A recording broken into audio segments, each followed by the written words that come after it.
ഇൻഫോടെക്കിൻ്റെ പുതിയൊരു വീഡിയോയിലേക്ക് ഏവർക്കും സ്വാഗതം. ഇന്നത്തെ വീഡിയോയിൽ ഇഗ്നോ യൂണിവേഴ്സിറ്റിയുടെ രജിസ്ട്രേഷനെ കുറിച്ചിട്ടാണ് നമ്മൾ പറയാൻ പോകുന്നത്. 2026 ജനുവരി സെക്ഷൻ്റെ ഇഗ്നോ രജിസ്ട്രേഷൻ സ്റ്റാർട്ട് ചെയ്ത വിവരം എല്ലാ ഇഗ്നോ സ്റ്റുഡൻസും ഇതിനോടകം അറിഞ്ഞിട്ടുണ്ടാവുമല്ലോ. അപ്പോൾ ആരൊക്കെയാണ് ഈ ഒരു സെക്ഷനിൽ രജിസ്ട്രേഷൻ ചെയ്യേണ്ടതെന്നും രജിസ്ട്രേഷൻ്റെ ഇമ്പോർട്ടൻസ് എത്രത്തോളം ആണെന്നും ഈ ഒരു രജിസ്ട്രേഷൻ സ്കിപ്പ് ചെയ്യാൻ പറ്റുമോ, ഫീസൊക്കെ എങ്ങനെയാണ്, ഇങ്ങനെയുള്ള കുറച്ച് ഡീറ്റെയിൽസ് ആണ് ഇന്നത്തെ ഈ ഒരു വീഡിയോയിൽ നമ്മൾ ഷെയർ ചെയ്യാൻ പോകുന്നത് കേട്ടോ. രജിസ്ട്രേഷൻ ചെയ്യാൻ വെയിറ്റ് ചെയ്യുന്ന സ്റ്റുഡൻസ് ആണെങ്കിൽ ഈ വീഡിയോ ഉറപ്പായിട്ട് നിങ്ങൾക്ക് ഹെൽപ്ഫുൾ ആവുന്നതാണ്. നേരെ നമുക്ക് വീഡിയോയിലേക്ക് പോകാം. ആദ്യം തന്നെ എന്താണ് രജിസ്ട്രേഷൻ എന്ന് നമുക്ക് പറയാം. നമ്മൾ അഡ്മിഷൻ എടുക്കുന്ന സമയത്ത് അഡ്മിഷൻ ടൈമിൽ ആ ഒരു സെമ്മ് അല്ലെങ്കിൽ ആ ഒരു ഇയറിലെ ഫീസ് മാത്രമാണ് നമ്മൾ യൂണിവേഴ്സിറ്റിയിലേക്ക് പേ ചെയ്യുന്നത് അല്ലേ. അപ്പോൾ അത് കഴിഞ്ഞ് അടുത്ത സെമ്മ് അല്ലെങ്കിൽ അടുത്ത ഇയറിലേക്കുള്ള ഫീസ് അടച്ച് അഡ്മിഷൻ നമ്മൾ പുതുക്കുന്ന പ്രൊസീജിയർ അല്ലെങ്കിൽ കോഴ്സ് കണ്ടിന്യൂ ചെയ്യുന്ന ആ ഒരു സ്റ്റെപ്പിനെയാണ് രജിസ്ട്രേഷൻ എന്ന് പറയുന്നത്. നമ്മൾ അഡ്മിഷൻ എടുക്കുന്നത് പോലെയും അതുപോലെ എക്സാം ഫീസ് അടച്ച് എക്സാം രജിസ്ട്രേഷൻ ഒക്കെ പോലെ തന്നെ പ്രധാനമായിട്ടുള്ള ഒരു കാര്യമാണ് ഈ രജിസ്ട്രേഷൻ. അപ്പോൾ രജിസ്ട്രേഷൻ ചെയ്താൽ മാത്രമേ നമുക്ക് ഈ ഒരു പ്രോഗ്രാം കണ്ടിന്യൂ ചെയ്ത് കറക്റ്റ് ടൈമിൽ ഈ ഒരു കോഴ്സ് കംപ്ലീറ്റ് ചെയ്ത് സർട്ടിഫിക്കറ്റ് ഒക്കെ എടുക്കാനായിട്ട് സാധിക്കുള്ളൂ. അപ്പോൾ എത്രത്തോളം ഇമ്പോർട്ടൻ്റ് ആയിട്ടുള്ള കാര്യമാണ് ഈ രജിസ്ട്രേഷൻ എന്നിപ്പോൾ മനസ്സിലായിട്ടുണ്ടാവുമല്ലോ. അപ്പോൾ 2026 ജനുവരി സെക്ഷൻ്റെ രജിസ്ട്രേഷൻ ഡിസംബർ 1 സ്റ്റാർട്ട് ചെയ്തിരുന്നത്. നിലവിലെ ലാസ്റ്റ് ഡേറ്റ് വരുന്നത് ഈ ജനുവരി 15 കേട്ടോ. അപ്പോൾ ഈ ഒരു ഡേറ്റിന് എക്സ്റ്റൻഷൻ എന്തായാലും ഉണ്ടാവും, ഒരു ഫെബ്രുവരി മാർച്ച് ടൈം വരെയൊക്കെ ഉണ്ടാവാം. ഓക്കെ, അപ്പം എന്തായാലും നിങ്ങളിത് ഒരു ജനുവരി ടൈമിലൊക്കെ ആ ഒരു ടൈമിനുള്ളിൽ തന്നെ രജിസ്ട്രേഷൻ ചെയ്യാനായിട്ട് നോക്കുക. ഓൺലൈനായിട്ടാണ് ഇതിൻ്റെ എല്ലാ സ്റ്റെപ്പും വരുന്നത് കേട്ടോ. സ്റ്റുഡൻറ്റ് പോർട്ടൽ വഴി വളരെ എളുപ്പത്തിൽ തന്നെ നമുക്ക് സബ്ജക്റ്റുകളൊക്കെ സെലക്ട് ചെയ്ത് അടുത്ത സെമ്മിലെ അല്ലെങ്കിൽ അടുത്ത ഇയറിലേക്കുള്ള രജിസ്ട്രേഷൻ ചെയ്യാവുന്നതാണ്. അപ്പോൾ ഫീസൊക്കെ എത്രയാണ് വരുന്നതെന്ന് ചോദിച്ചാൽ, നമ്മൾ അഡ്മിഷൻ ടൈമിൽ ആ ഒരു സെമ്മിലെ അല്ലെങ്കിൽ ആ ഒരു ഇയറിലേക്കുള്ള ഒരു ഫീസ് അടച്ചിട്ടുണ്ടാവുമല്ലോ, ഏകദേശം ആ ഒരു ഫീസ് തന്നെയായിരിക്കും രജിസ്ട്രേഷൻ ടൈമിൽ നിങ്ങൾ പേ ചെയ്യേണ്ടി വരുന്നത്. ഉദാഹരണം ഇപ്പോൾ BA പ്രോഗ്രാമൊക്കെ ആണെങ്കിൽ ഒരു 4,000 to 5,000 പെർ ഇയറിലേക്ക് ഫീ അടയ്ക്കേണ്ടി വരും. ഇനി MBA ഒക്കെ ആണെങ്കിൽ ഒരു 16,000 രൂപ ആ ഒരു റേഞ്ചിലാണ് ഒരു സെം ഫീസ് വരുന്നത്. ഓക്കെ, ഇങ്ങനെയാണ് നിങ്ങൾ ഫസ്റ്റ് ടൈം അടച്ച ആ ഒരു ഫീസ് എത്രയാണോ ഏകദേശം ആ ഫീ തന്നെ ഉണ്ടാവും കേട്ടോ. ഇനി വിത്തൗട്ട് ടെക്സ്റ്റ് ബുക്കാണ് നിങ്ങൾ രജിസ്ട്രേഷൻ ചെയ്യുന്നതെങ്കിൽ 15% ഫീ റിഡക്ഷൻ ഉണ്ടാവും. അതായത് നിങ്ങൾക്ക് ഈ ഒരു ഇയറിൽ അല്ലെങ്കിൽ ആ ഒരു സെമ്മിലെ വേണ്ട ഇഗ്നോയുടെ ടെക്സ്റ്റ് ബുക്കുകൾ ഹാർഡ് കോപ്പി ആയിട്ട് വേണ്ട എന്ന് നിങ്ങൾ കരുതുവാണെങ്കിൽ without text book option choose ചെയ്യാവുന്നതാണ്. അങ്ങനെയാണെങ്കിൽ നിങ്ങളുടെ വീട്ടിലേക്ക് കൊറിയറായിട്ട് ബുക്കുകൾ വരില്ല കേട്ടോ. ഓൺലൈനൊക്കെ ആയിട്ട് തന്നെ റിസോഴ്സസ് എടുത്ത് നിങ്ങൾ പഠിക്കേണ്ടി വരും. അപ്പോൾ വളരെ ബേസിക് ആയിട്ടുള്ള കുറച്ച് കാര്യങ്ങളാണ് രജിസ്ട്രേഷനെ കുറിച്ച് നമ്മൾ പറഞ്ഞത്. ഇനി ആരൊക്കെയാണ് ഈ ഒരു സെക്ഷനിൽ രജിസ്ട്രേഷൻ ചെയ്യേണ്ടതെന്ന് നമുക്ക് പറയാം. ആദ്യം വരുന്ന കാറ്റഗറി ജൂലൈ 2025 സെക്ഷനിൽ സെമസ്റ്റർ വൈസ് പ്രോഗ്രാമിന് അഡ്മിഷൻ എടുത്ത സ്റ്റുഡൻസ് അവരുടെ സെക്കൻഡ് സെമ്മിലേക്കുള്ള രജിസ്ട്രേഷൻ ചെയ്യേണ്ട ഒരു സമയമാണ്. സെം രജിസ്ട്രേഷൻ അല്ലെങ്കിൽ സെം വൈസ് പ്രോഗ്രാം എന്ന് പറയുമ്പോൾ MBA, MCA, BCA ഇതെല്ലാം സെം വൈസ് പ്രോഗ്രാമാണ്. ഇതിൽ MCOMൻ്റെ കേസ് എടുത്താൽ MCOM നമ്മൾ സെം വൈസ് ആയിട്ട് എഴുതുന്നുണ്ട്. അതുപോലെ BBAയും നമുക്കിപ്പോൾ സെം വൈസ് ആയിട്ട് എക്സാം അസൈൻമെൻ്റ് ഒക്കെ ചെയ്യാൻ പറ്റുന്നുണ്ടല്ലേ. പക്ഷേ ഇതെല്ലാം ഇയർ വൈസ് ആയിട്ട് നമ്മൾ ഓൾറെഡി ഫീ അടച്ചിട്ടുണ്ട്. അഡ്മിഷൻ ടൈമിൽ നമ്മൾ ഒരു വർഷത്തേക്കുള്ള ഫീ അടച്ചിട്ടുണ്ടല്ലോ. അപ്പോൾ MCOMും BBA സ്റ്റുഡൻസും മാത്രം അഡ്മിഷൻ എടുത്ത് 1 ഇയർ ആകുമ്പോൾ സെക്കൻഡ് ആ ഒരു ഇയറിലേക്കുള്ള ഫീ അടച്ചാൽ മതി കേട്ടോ. ബാക്കി ജൂലൈ 2025 സെക്ഷനിൽ സെം വൈസ് പ്രോഗ്രാമിന് അഡ്മിഷൻ എടുത്ത ഈ പ്രോഗ്രാംസിനൊക്കെ അഡ്മിഷൻ എടുത്ത സ്റ്റുഡൻസ് സെക്കൻഡ് സെമ്മിലേക്കുള്ള ഫീ ഇപ്പോൾ അടയ്ക്കേണ്ടതായിട്ടുണ്ട്. ഇനി രണ്ടാമത്തെ കാറ്റഗറി ഓഫ് സ്റ്റുഡൻസ് ജനുവരി 2025 സെക്ഷനിൽ അഡ്മിഷൻ എടുത്ത എല്ലാ സ്റ്റുഡൻസും അടുത്ത ഇയറിലേക്കുള്ള ഫീസ് അടയ്ക്കേണ്ട ഒരു ടൈമാണ് കേട്ടോ. ഉദാഹരണം ഇപ്പോൾ ജനുവരി 2025 നിങ്ങളിപ്പോൾ ഒരു BA ഇംഗ്ലീഷിനാണ് അഡ്മിഷൻ എടുത്തതെങ്കിൽ ഈ ഡിസംബർ കൊണ്ട് 1 ഇയർ ആവുകയാണല്ലോ.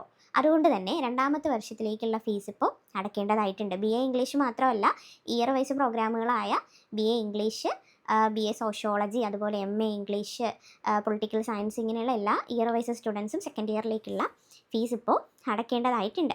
ഇനി തേർഡ് കാറ്റഗറി ആരാണ്? നിങ്ങൾ കഴിഞ്ഞ ജനുവരിയിലോ ജൂലൈ സെക്ഷനിലോ ഒക്കെ രജിസ്ട്രേഷൻ യഥാർത്ഥത്തിൽ ചെയ്യേണ്ടതായിരുന്നു. പക്ഷേ എന്തെങ്കിലും സാഹചര്യം കാരണം അന്ന് നിങ്ങൾക്ക് രജിസ്ട്രേഷൻ ചെയ്യാൻ പറ്റിയില്ല. അതിപ്പോൾ പെൻഡിങ് ആയിട്ട് നിൽക്കുവാണെങ്കിൽ ആ സ്റ്റുഡൻസിനും ഇപ്പോൾ രജിസ്ട്രേഷൻ ചെയ്യാവുന്നതാണ് കേട്ടോ. സെം വൈസ് സ്റ്റുഡൻസ് അടുത്ത സെമ്മിലേക്ക് പ്രവേശിക്കാനും ഇയർ വൈസ് സ്റ്റുഡൻസ് അടുത്ത ഇയറിലേക്ക് പ്രവേശിക്കാനുമായിട്ട് ഫീ അടച്ച് രജിസ്ട്രേഷൻ ചെയ്യേണ്ടതായിട്ടുണ്ട്. അപ്പോൾ രജിസ്ട്രേഷൻ സ്റ്റാർട്ട് ചെയ്തു എന്ന് പറഞ്ഞപ്പോൾ ഇതിനോടൊപ്പം തന്നെ നമുക്ക് വരുന്നൊരു ചോദ്യമാണ്, ഈ രജിസ്ട്രേഷൻ നമുക്ക് സ്കിപ്പ് ചെയ്യാൻ സാധിക്കുമോ എന്നുള്ളത്. അത് ചെയ്യാൻ പറ്റുമോ എന്ന് ചോദിച്ചാൽ പറ്റും എന്ന് തന്നെയാണ് നമുക്ക് പറയാൻ സാധിക്കുന്നത്.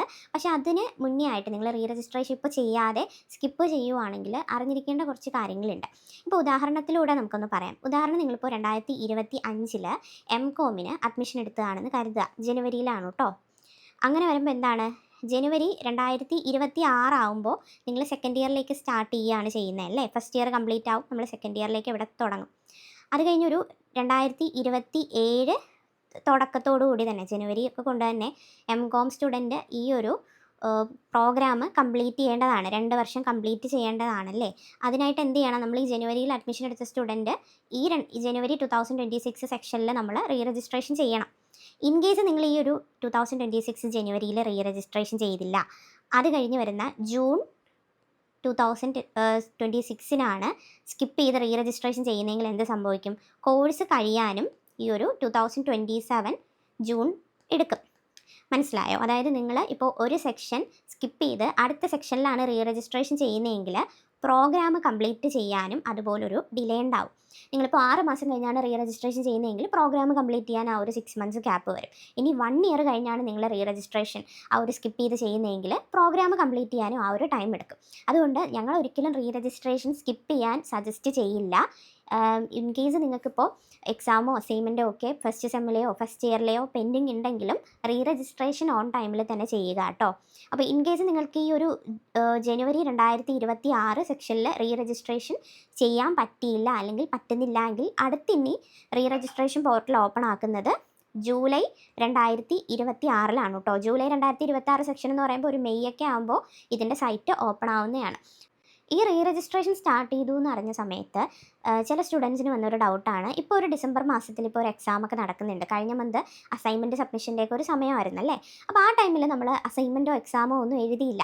ഇയർ വൈസ് ആയിക്കോട്ടെ സെം വൈസ് ആയിക്കോട്ടെ, നമ്മൾ ആ ഒരു ഫസ്റ്റ് ഇയറിൽ അല്ലെങ്കിൽ ഫസ്റ്റ് സെമ്മിലെ കാര്യങ്ങളൊന്നും ചെയ്തിട്ടില്ലായിരുന്നു. അപ്പോൾ അങ്ങനെയുള്ള സ്റ്റുഡൻസിന് സെക്കൻഡ് ഇയറിലേക്ക് ഇപ്പോഴേ റീ രജിസ്ട്രേഷൻ ചെയ്തിടാൻ പറ്റുമോ എന്ന് ചില സ്റ്റുഡൻസിന് ഡൗട്ട് ഉണ്ട്. ഉറപ്പായിട്ട് നിങ്ങൾക്ക് എക്സാം എഴുതിയാലും ഇല്ലെങ്കിലും അതുപോലെ അസൈൻമെൻറ്റ് വെച്ചാലും ഇല്ലെങ്കിലും സെക്കൻഡ് ഇയറിലേക്കുള്ള റീ രജിസ്ട്രേഷൻ ഇപ്പോൾ ചെയ്തിടാവുന്നതാണ് കേട്ടോ. അല്ലെങ്കിൽ അടുത്ത സെമ്മിലേക്കുള്ള രജിസ്ട്രേഷൻ ഇപ്പോൾ ചെയ്യാവുന്നതാണ്. എക്സാം എഴുതാത്തത് റീ രജിസ്ട്രേഷൻ അഫക്റ്റ് ചെയ്യില്ല. കറക്റ്റ് ടൈമിൽ എപ്പോഴും റീ രജിസ്ട്രേഷൻ ചെയ്തിടുന്നതാണ് നല്ലത്. ഇൻ കേസ് നിങ്ങൾ ഈ ജനുവരി 2026 സെക്ഷനിൽ റീ രജിസ്ട്രേഷൻ ചെയ്യുന്നില്ല, അത് സ്കിപ്പ് ചെയ്ത് ജൂലൈ 2026 സെക്ഷനിലാണ് അടുത്ത സെക്ഷനിലാണ് റീ രജിസ്ട്രേഷൻ ചെയ്യാൻ പ്ലാൻ ചെയ്യുന്നതെങ്കിൽ അറിഞ്ഞിരിക്കേണ്ട ഒരു കാര്യം കൂടെ ഉണ്ട് കേട്ടോ. ഇപ്പോൾ സെം വൈസ് സ്റ്റുഡൻസിനാണെങ്കിൽ റീ രജിസ്ട്രേഷൻ ചെയ്ത് 6 മാസം പൂർത്തിയാവുന്ന സമയം അല്ലെങ്കിൽ ആ ഒരു സെം കംപ്ലീറ്റ് ആ ഒരു സെം അതിൻ്റെ ഡ്യൂറേഷൻ ആണല്ലോ 6 മന്ത്സ്. ആ ഒരു ടൈം ആയാലേ ആ റീ രജിസ്ട്രേഷൻ ചെയ്ത സബ്ജക്റ്റുകളുടെ എക്സാം നിങ്ങൾക്ക് എഴുതാനായിട്ട് സാധിക്കുള്ളൂ. അസൈൻമെൻറ്റിൻ്റെ കേസ് സെയിം ആണ്. അതുപോലെ ഇയർ വൈസ് സ്റ്റുഡൻസ് ആണെങ്കിലും ഇയർ വൈസ് സ്റ്റുഡൻസ് ഇപ്പോൾ ജനുവരി 2026 ഈ ഒരു സെക്ഷനിൽ റീ രജിസ്ട്രേഷൻ ചെയ്ത് കഴിഞ്ഞാൽ ഈ രജിസ്റ്റർ ചെയ്ത സബ്ജക്റ്റ് നിങ്ങൾക്ക് ഇനി അടുത്ത ഡിസംബറിലെ എക്സാം എഴുതാൻ സാധിക്കുള്ളൂ. കാരണം അതൊരു മിനിമം ആ ഒരു ഡ്യൂറേഷൻ ഉണ്ട്. രജിസ്റ്റർ ചെയ്ത് 1 ഇയർ ആയാലേ ഇയർ വൈസ് സ്റ്റുഡൻസിന് സബ്ജക്റ്റിൻ്റെ എക്സാം അറ്റൻഡ് ചെയ്യാനായിട്ട് പറ്റുള്ളൂ. അപ്പോൾ ഇതുകൊണ്ടൊക്കെയാണ് റീ രജിസ്ട്രേഷൻ നിങ്ങൾ സ്കിപ്പ് ചെയ്യരുതെന്ന് നമ്മൾ പറയുന്നത്. രജിസ്ട്രേഷൻ ചെയ്യുന്ന സമയത്ത് എന്തെങ്കിലും ഇഷ്യൂസ് നിങ്ങൾ ഫേസ് ചെയ്യുന്നുണ്ടെങ്കിൽ ഇൻഫോടെക്കിനെ നിങ്ങൾക്ക് കോൺടാക്ട് ചെയ്യാവുന്നതാണ്. റീ രജിസ്ട്രേഷൻ സർവീസസ് നമ്മൾ പ്രൊവൈഡ് ചെയ്യുന്നുണ്ട് കേട്ടോ. രജിസ്ട്രേഷൻ ചെയ്യാൻ താല്പര്യമുള്ള സ്റ്റുഡൻസിന് വീഡിയോയിൽ കാണുന്ന നമ്പറിൽ വാട്സപ്പ് മുഖേന ഞങ്ങളെ കോൺടാക്ട് ചെയ്യാവുന്നതാണ്. ശ്രദ്ധിക്കേണ്ട കാര്യം, മെസ്സേജ് അയക്കുന്ന സമയത്ത് റീ രജിസ്ട്രേഷന് വേണ്ടിയിട്ടാണ് കോൺടാക്ട് ചെയ്യുന്നതെന്ന് കൂടെ പറയാനായിട്ട് ശ്രദ്ധിക്കുക കേട്ടോ. അപ്പോൾ ഇത്രയേ ഉള്ളൂ റീ രജിസ്ട്രേഷനെ കുറിച്ചിട്ട് നിങ്ങൾ ബേസിക് ആയിട്ട് അറിഞ്ഞിരിക്കേണ്ട കാര്യങ്ങളാണ് ഈ വീഡിയോയിൽ നമ്മൾ പറഞ്ഞത്. വീഡിയോ ഹെൽപ്ഫുൾ ആയെന്ന് പ്രതീക്ഷിക്കുന്നു. യൂസ്ഫുൾ ആയെങ്കിൽ വീഡിയോ ലൈക്ക് ചെയ്യുക, ചാനൽ സബ്സ്ക്രൈബ് ചെയ്യുക. മറ്റൊരു വീഡിയോ ആയിട്ട് കാണുന്നത് വരെ ഗുഡ് ബൈ.